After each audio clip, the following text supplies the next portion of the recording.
नमस्कार दोस्तों, देखिए निजी मोबाइल से उपस्थिति पर निजता के अधिकार का सवाल। देखिए जबलपुर की खबर है और इसमें बताया गया है कि मध्य प्रदेश के सरकारी स्कूलों में शिक्षकों की उपस्थिति सुनिश्चित करने के लिए लागू की गई ई अटेंडेंस व्यवस्था अब निजता के अधिकार के सवाल तक पहुंच गई है। शिक्षकों के लिए ई अटेंडेंस अनिवार्य किए जाने को चुनौती देने वाली याचिका पर हाईकोर्ट ने सुनवाई पूरी कर निर्णय सुनिश्चित कर लिया है। न्यायमूर्ति विशाल धगट की एकल पीठ ने याचिकाकर्ताओं और राज्य शासन का पक्ष सुनने के बाद आदेश सुरक्षित रखा है। अमरपाटन निवासी सत्येंद्र सिंह तिवारी की ओर से दायर याचिका में कहा गया कि शिक्षकों को ई अटेंडेंस दर्ज करने के लिए अपने निजी मोबाइल फ़ोन और निजी इंटरनेट कनेक्शन का इस्तेमाल करना पड़ रहा है। याचिकाकर्ता की ओर से तर्क दिया कि सरकारी ड्यूटी की उपस्थिति दर्ज कराने के लिए शिक्षकों के निजी संसाधनों और व्यक्तिगत डिजिटल जानकारी का इस्तेमाल अनिवार्य करना उनके निजता के अधिकार से जुड़ा गंभीर प्रश्न है। सरकारी व्यवस्था के लिए कर्मचारियों को अपने निजी संसाधन उपलब्ध कराने के लिए बाध्य नहीं किया जाना चाहिए। तो ये सही भी था, हालांकि सुरक्षित हो गया है फैसला।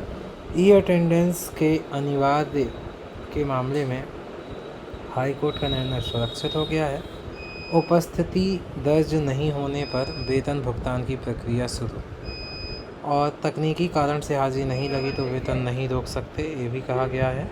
एक अन्य मामले में हाई कोर्ट के आदेश के बाद तकनीकी कारणों से ई अटेंडेंस दर्ज नहीं हो पाने वाले शिक्षकों को उसके वेतन की प्रक्रिया शुरू कर दी गई है।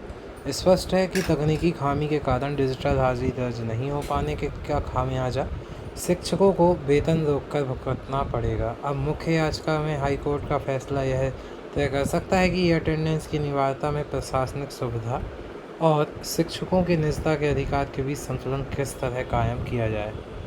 तो देखिए, ये खबर थी जबलपुर की, जो कि निजता के अधिकार और ई अटेंडेंस के बीच में संबंध बनाने को लेकर थी। और आपको जैसे कि पता भी होगा कि ई अटेंडेंस से जैसे ही बहुत सारी शिक्षकों के लिए दुविधा हुई है, तो वहीं बच्चों के लिए कई सारी सुविधा भी हुई है। तो एक नज़र में ई अटेंडेंस बहुत अच्छी भी है और एक नज़र में थोड़ा ख़राब भी। तो कहीं ना कहीं सोचना पड़ेगा कि किस प्रकार चीज़ें बदलेंगी और क्या होगा।